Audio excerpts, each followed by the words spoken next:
Greetings everybody, Fu here with part 19 of How to Build Your Republic Commando. We're going to go ahead and get started on the helmet. There's not a lot I can show you on this just because it's a kind of a time consuming thing, and this is where you're going to want to personalize things a lot. But let's go ahead and take a look here. On the TZA helmet, it's a rotocast, nice thick resin composite that he uses on it, which makes it strong but light.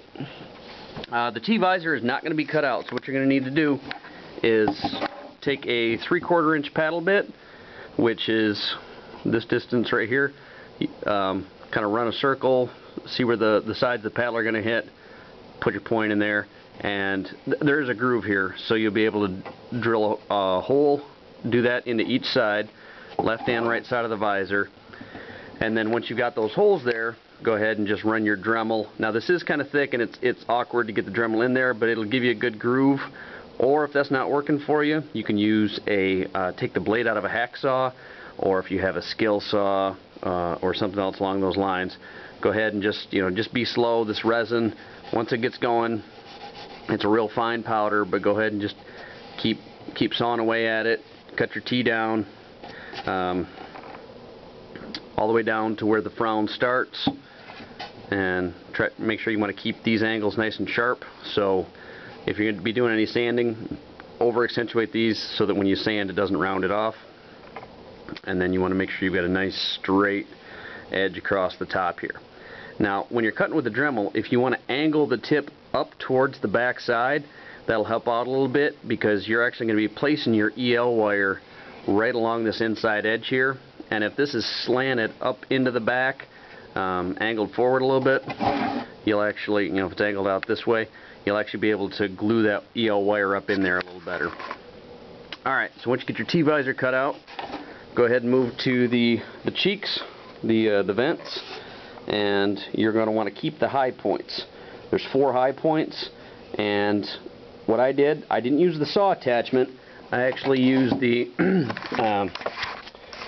small stone arrowhead bit in there, which is nice, better than a drill bit, because it's not going to pull one way or the other and not twist. Find a good speed where it breaks through, but it's not burning it, because this is resin and it will smoke. So hit your top point, hit your bottom point, do that all the way across. You'll end up making 5 cuts, and then you can go ahead and take the diamond and run down each side, and get as close as you can. You can use the side of the blade to come straight up next to it, and then you can see I've left this one just with a cut. You can see it's still rounded there where I went through with the bits. And then what you're going to do, I picked up a Cobalt file kit. It's like 20 bucks at Lowe's. It's a good kit to have around. It's nice because it puts a handle in there with it, and you can quick change them out. And then you are going to go ahead and work on filing those out so that it's nice and smooth, and you're going to go all the way up to where this edge is. The only part that's going to be a little different is on this front part of the cheek, because the angle, you're going to have to sand it a little different. And then at the bottom, same thing, you're going to follow the edge and sand it all the way down. Now what these are actually for, what most of us use these for, is your ventilation. You're going to go ahead and buy the squirrel cage fans. This is a bigger cheek than a PA helmet, so you can probably go with probably a 2-inch fan. And the intent is that it blows the air, it sucks the air in the sides and then blows the air up and around the top, because the visor is your main concern here. Yeah, you want to prevent sweating as much as possible, but your visor, once that fogs up, you're hosed. So you want the air to blow up. However your squirrel cages go into each cheek. And with mine, I basically just hot glue them right in place. Sometimes, depending on what's around it, you may need to build up, some of your scrap plastic, a little ledge for it to sit on. And before you glue those in, once you've got it all sanded down and smoothed and ready to go, you're going to want to take a piece of, you can use either like screen, I know guys have used speaker cover, that cloth material. I know guys have used bong filter. It's a real fine mesh. Bong calling for cigarettes, or for tobacco, not marijuana. We don't encourage drug use. Anyway, you want something that's going to mask this, make it dark, but allow air to go through it. I went to Hobby Lobby and bought, like macrame board or that plastic mesh, and then spray painted it black and put that in there so the air comes through it nice, but it blocks light from coming through. Then you're going to go ahead, put your fans in, figure out how you're going to run them. Mine, I run off of 6 AA's, and I actually put the battery pack right in the back here. You can use that industrial Velcro since you've got a lot of it. You can actually center it if you want. Figure out what's best for you. You're going to have different things in here depending on how you run it. I put speakers and microphone and the amplifier all in the helmet, so it's all self-contained. So I've got different things all over the place. Plus, you're going to be putting a padding system in here that I'll show you later. I'm going to try to get the Velcro pads that we actually use in our ACHs, the Kevlars that we wear. It's nice. You switch them around and make it what's comfortable for you. Once you've got the cheeks, go ahead and do the same thing with the top of the jaw here. There's going to be 3 of them on each side. You're going to go ahead and use that same stone bit, hollow them out, and then I just used the bit to grind the whole piece out, and then went ahead and sanded it.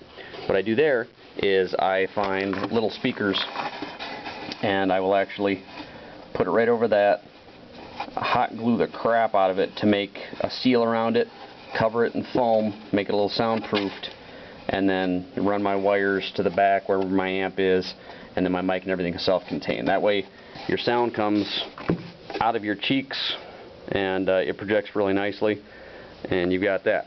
I've gone ahead and taken that file kit, and sometimes when you're rotocast you can have different thicknesses of things and some imperfections. So what I did is I took the edge and I ground this out nice and deep all the way across so it matches, and cleaned up the detail edging around here a little bit so it's a good groove all the way around. I made sure this was flat, and I angled it back in all directions so that you see visor and not an angled lip there. On the back and the sides, what I did the same thing. I added the groove in there. I just put the file on edge and slowly worked my way around and dug a nice channel all the way around so that you can do that black-gray separation there, depending on who you're building. And those files are really nice. If there's a spot where you don't like the way the groove is, you can go ahead and widen it out that way and straighten out your detail work. But that is the bulk of it. The last thing I did with the Dremel here is I took that sander bit and I started to work my way through for the side lamp. What you can also do is take a drill bit that is going to be the little bigger than the LED you're going to put in there, and then figure out, okay, I want it to go back this far, and then put some tape around the drill bit, so as you drill in you'll know you're not going to go out the back side. Once the tape hits, you know you're deep enough, and then it's just a matter of coming on the inside, finding your spot. You'll actually feel that groove right in there, and then drilling out until you meet that hole, and then you'll be able to run your wiring through it. So that is going to get you started on the helmet, and once I actually start putting in my electronic stuff and visor, I'll show you how that goes. But that's the biggest part. If you've got any height imperfections or anything on the helmet, remember, these aren't master replicas. You need to put some work and love into it to make it yours. I used the same mouse sander I've been using for everything else. I just put some 80 grit on it, and I had a high point right here, and I just kept working it around. So you can see, give you a dark background here, that I've got a very even surface. Just take a look at it and circle a spot if it seems high to you and work on it for a little bit. There's plenty of resin there, and you should be able to get a nice shape on that dome all the way around. I'm Foo. This has been part 19 on your helmet. Have a Merry Christmas, and hopefully I'll get part 20 up here over the break.